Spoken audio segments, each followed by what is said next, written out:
I don't think I have ever in my life needed to shovel down to my front step before. That was kind of fun. This is what a desolate Arctic wasteland would look like. This is good writing material right here.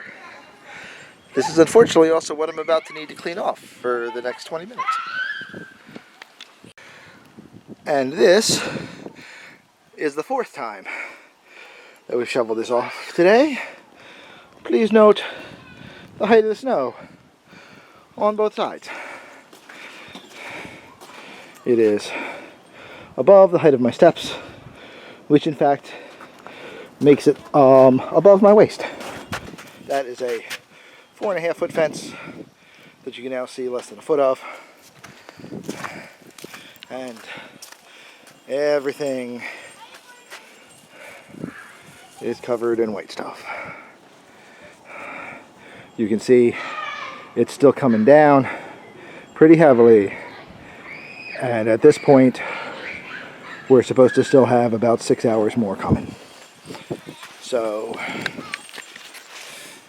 yeah, good times. I'm going to go inside. It's going to be fun. I'm going to go get warm.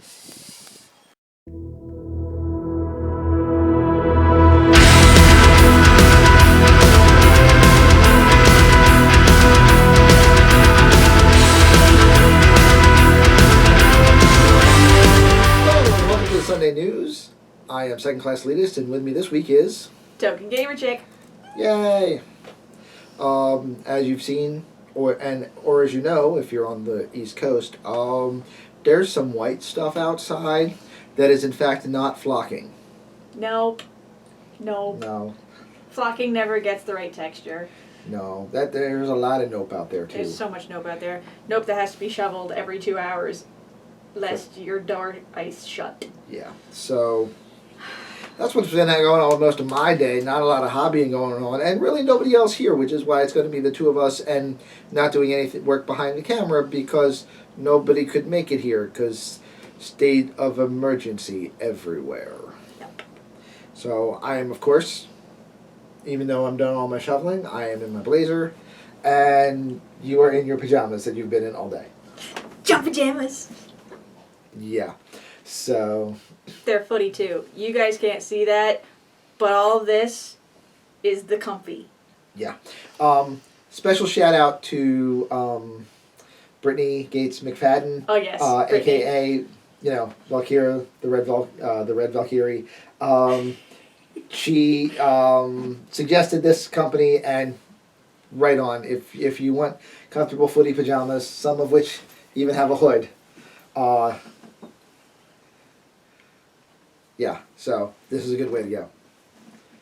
So we're going to go in. We don't have a lot to talk about this week. There was something that Belgrath wanted to discuss about one of the Kickstarters that we talked about last week. We're going to hold off on that for him because I want to watch him explode on camera. When you have a chance for a Belgrath rant, you go for it. Yeah, it's going to be a good rant.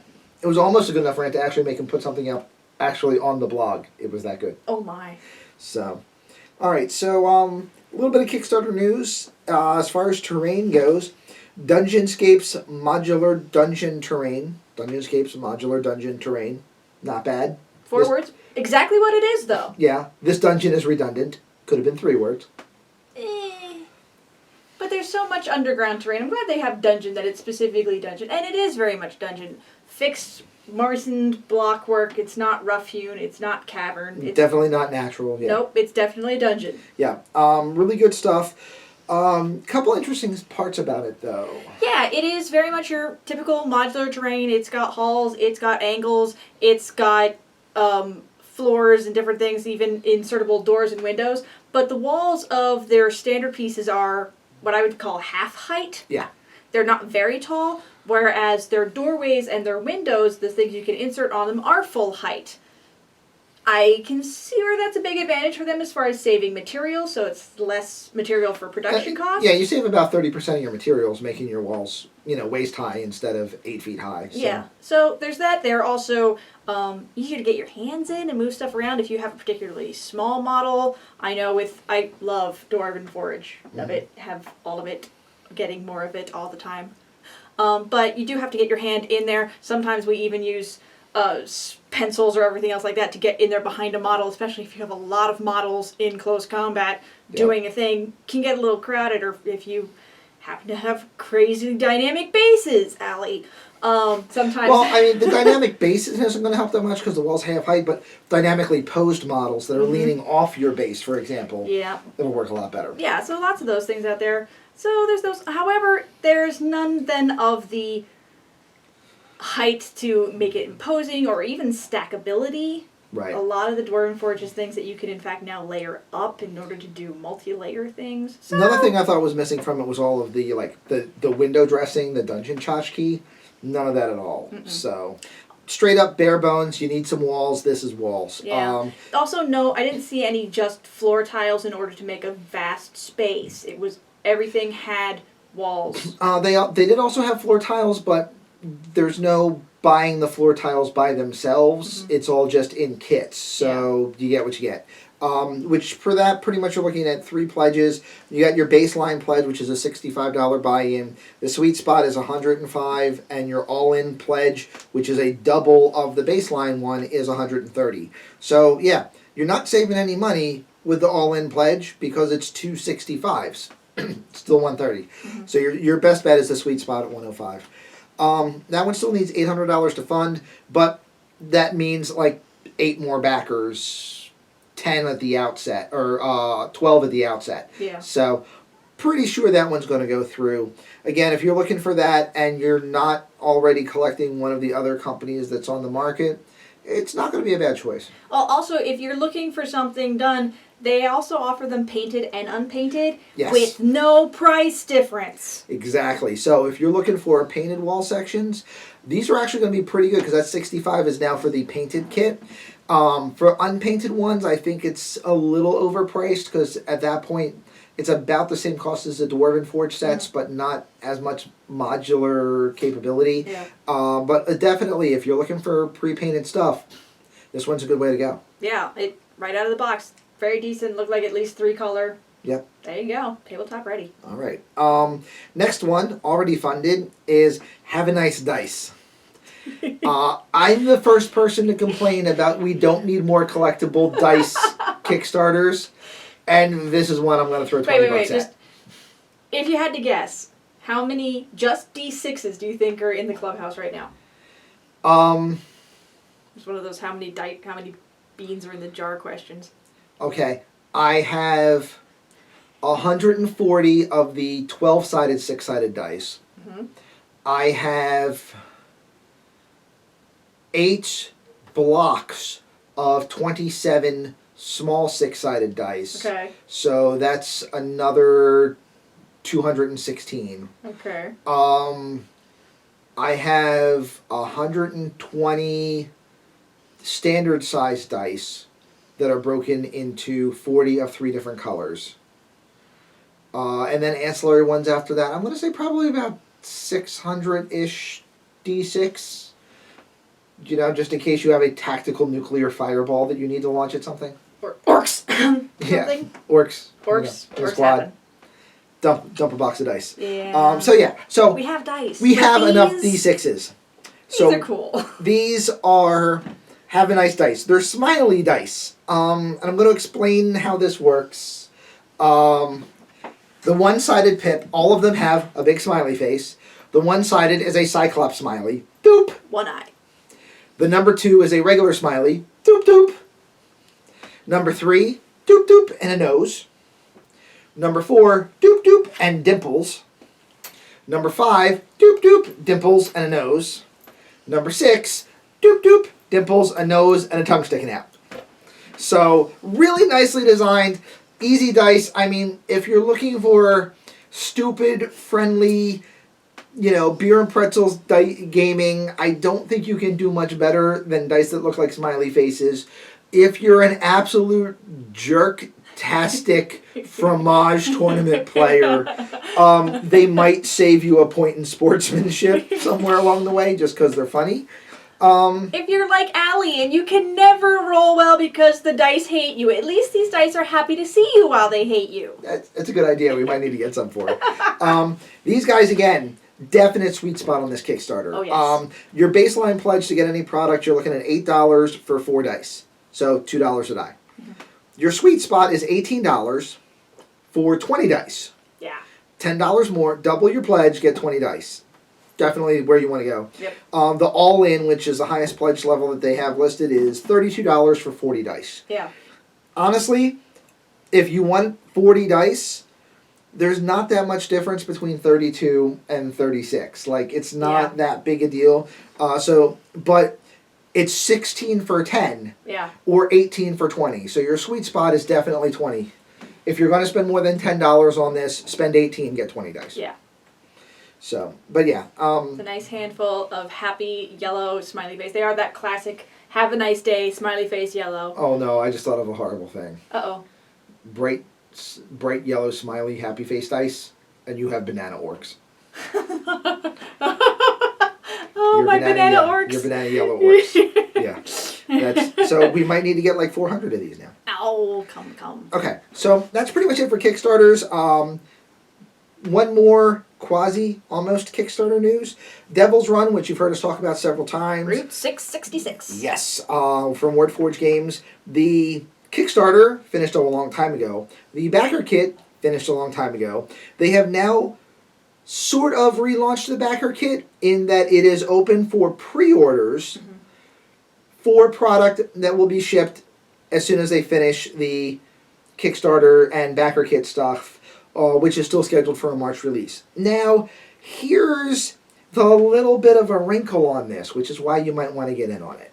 It has on it a lot of things that are still labeled Kickstarter exclusives. Right.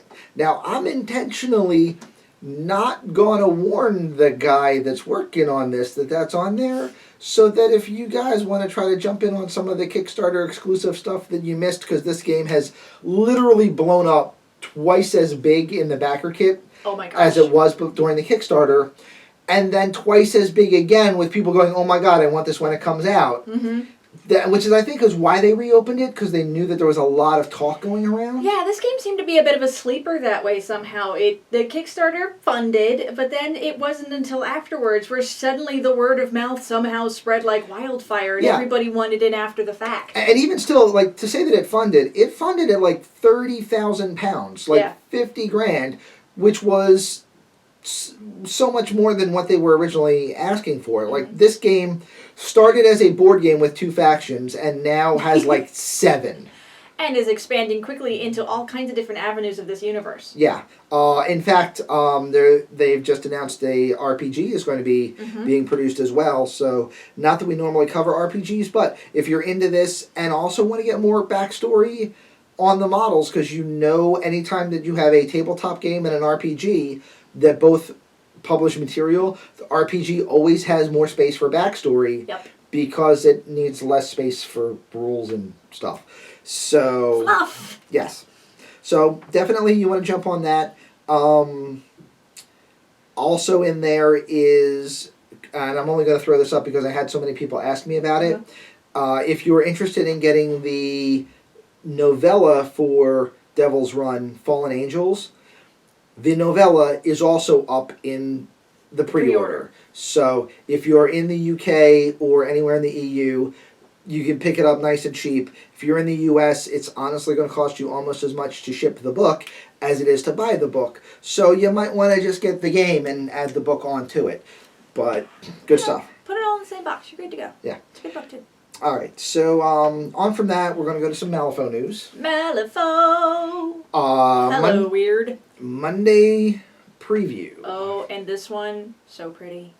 This is the one that Allie wanted to talk about, but not enough to drive through 20 inches of snow. Oh, this is one of their effigies. Yep. This is the Ten Thunders edition. Correct. The Shadow effigy. Correct. And it is a large serpentine Chinese-ish dragon. Yeah, it's really, really nice. Oh, he's done it's a great effigy. It's going to work well as an effigy model. Allie brought up the fact that she likes it better than the Dawn Serpent model and is actually planning on using it as her Dawn Serpent. Now, Dawn Serpent was not shabby. I wonder what she would do Because it's not really flaming. Like, it's obviously just a dragon, but I suppose, well, with Allie's color schemes especially, she could make that thing look like it's made out of anything she wanted it to be made out of. Right. And worst case, I mean, there's ways to add flame to it if necessary. So, I mean, I think that if you are one of the people that was unhappy with the appearance of the Dawn Serpent, this might be a good way to go. And it's an official Malifaux model, so it would be one that would be usable in tournament play. Absolutely. Any excuse to get another gorgeous model, totally going to work. However, first she's going to have to assemble it. Yeah. And every single scale is going to be a different piece. I want to say that's not true. I want to, but I'd hate to be I'm waiting for the model that has more pieces than that trap thing that Merrick put together with, like, what? How many did that have? Like 47? Something like that. It was ridiculous. Waiting. Come on, Weird. You can top it. I know you can. What's going to be the next model to go, oh, my Lanio's beard. What's going to be next? All right. One other piece of Malifaux news. Now, this isn't actually something that's brand new, but it's something that we just found out about. Yeah. Belgarath tend to just randomly search the internet, and lo and behold, he's actually found a gem. Yeah. There is a site where you can get cards. Yeah, Wargames Vault is apparently going to be having print on demand for all of the Malifaux model cards. They have everything up from Wave 1, and I think some of the stuff from Wave 2. I know they don't have more than that yet, but character cards, 50 cents pop. So if there's a card you're missing because it's either one that you had before and you're using the old metal one, or you got it in a trade, or you converted one out of the male and female kits, for example, you know, and you need the official card, here's a way to get it. 50 cents a pop, or you can get the Wave 1 Arsenal decks for $12. Yeah. Also, you can get the 2016 2016 Gaining Grounds Strategy and Schemes deck, which is nice, for $6.50. Yeah. So, I mean, honestly, if you're playing this regularly and competitively, you should really have one of each. The Strategy and Schemes deck anyway. But yeah, so these are an easy way to fill in some of the gaps that you might have in your collection, take care of some other models, what have you, but definitely some good news. We're going to put this post down there below. If you guys are unfamiliar with Wargames Vault, very reputable. They do a good print-on-demand service. Because it's POD, it's not always the quickest thing out to you. There might be a couple-week delay, but they're going to get the job done right, and it's going to be high quality. So. And you're going to get the thing that you suddenly have one that's now completely warped because you spilled the soda on the table, and that's the one thing that couldn't be saved. Or you have small things in your house, creatures, animals, children, otherwise, that got into your cards, and now... Well, guess what? You can get new ones. Yep. So this is a big thing that I know a lot of people are going to be able to go, you know what, this is just going to make my whole gaming experience so much more satisfying to have these. Absolutely. So that's pretty much all the news we got. We did finally complete our Dark Age campaign. The reason why there's been a little bit of a lag was Merrick actually was hospitalized because he was containing too much awesome. So... Awesomectomy. Yeah, he needed an awesomectomy. And that meant the last game actually got delayed a little bit. We finally got it in, though. Because the last game was between you and him to determine who, you know, got the most battle points. Which is not to say who won, because the overall winner was Allie. Allie's got the most points for battle points and painted points and everything else like that, because she was just... a machine cranking out those angels. She got 60 hobby points and 20 battle points. Yep. Which actually was tied, three-way tie for first place between you and Merrick and Allie. Yep. We all ended up with 20 battle points. So there you go. It was a really neck and neck kind of thing there at the end. Yeah. So that worked out really well. So our Dark Age campaign is officially completed. We are now moving on to This Is Not a Test. This is not a test. So we've got 10 factions that are going to be being played for This Is Not a Test, which is to say at least one of every faction that's going to be in the book. Oh, yes. And 3 playtest factions. Yes. So those are going to be fun. We also are going to be able to have those games happen a lot quicker because This Is Not a Test usually is about an hour. Yeah. It's not hard to get these games in. And we're doing some... beta testing for them on these campaign rules? Pretty much alpha testing. Alpha testing. Yeah, like, because we're just designing it and see if it works. We have our campaign map, which is going to be right here. Each faction is color-coded. You can see our map areas, which is actually going to be 50-ish areas. I can't remember the exact numbers. I think 48 it's like or 52. 48, 52, somewhere like that. There's only been one game played so far, which is why this area looks a little bit bigger. There's 2 areas there. The way we have the campaign worked out, the exact size of your domain doesn't matter. It's just tracking how many total areas you control. So you see this map now. Next week, I guarantee you this will look different again, because there's only been one game played so far, and it's that one, which was... We Allie? kept the game between Allie and myself from the battle report we had done for Thanksgiving. I will put a link below for that in case anybody wants to go take a look at that. Yeah. It was a Thanksgiving Day special. We played Settlers versus Tribals. Yeah. And the Tribals won. Very much so. So, definitely looking forward to this. There's going to be a lot more coming up for that. Keep an eye both here and on the blog. We'll be talking about the different factions we're playing, talking about the reasons why we picked them, trying to really do this one up nice and get some more content. Because right around the corner, World's End Publishing is going to be releasing a Kickstarter for the official rulebook for This Is Not a Test. Yep. The printed version of the rulebook, which is going to be available for the first time anywhere. Yeah. The PDF is currently available from their website. Go take a look at it. It's great. The PDF is $25. So is the printed copy. So either way you want to go, not That's a bad where we way. got the map from. We printed it right from the PDF. Actually, not quite. The map is in the PDF, Yeah. but it's split over 2 pages. Oh. So I contacted Joey to ask him if he If he could had just the whole send me thing. the whole map, and lo and behold, that's where this came from. So, but if you wanted to get the whole map for your own map campaign, go to the Facebook group for This Is Not a Test. I think it's just called This Is Not a Test official Facebook page. Yep. Go on there. If you're interested in post-apocalyptic kind of beer and pretzel-y wargaming as opposed to tournament quality wargaming, definitely a great game. Great story game. Great campaign game. Lots of unique stuff. Fast, fun gameplay. Yep. And we keep talking about this game because it's the game that we have the most fun playing right now. So Yep. definitely something for you guys to look forward to. And we'll give you more coverage on that once the ground thaws and people can get here to play games. I'm hoping that some people are going to be able to make it Tuesday. I'm pretty sure by then most of the city should be dug out. Yeah, even if it's just all piled up in different people's yards or Right. unwanted neighbors' doorsteps, then, you know. Parking's going to be difficult. You know, it's going to take the difficult that normally is and crank it up to 11.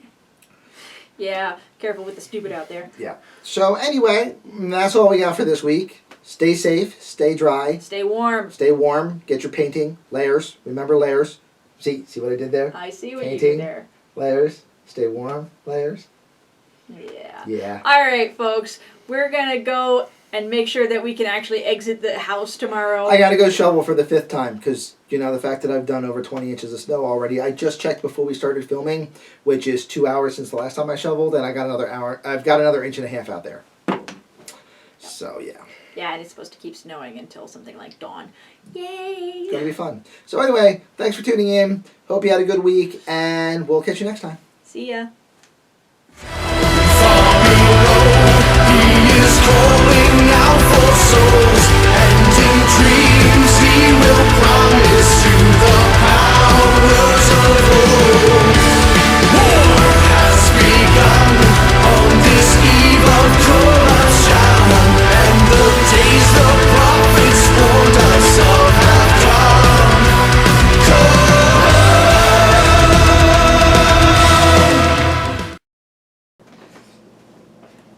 Jump pajamas!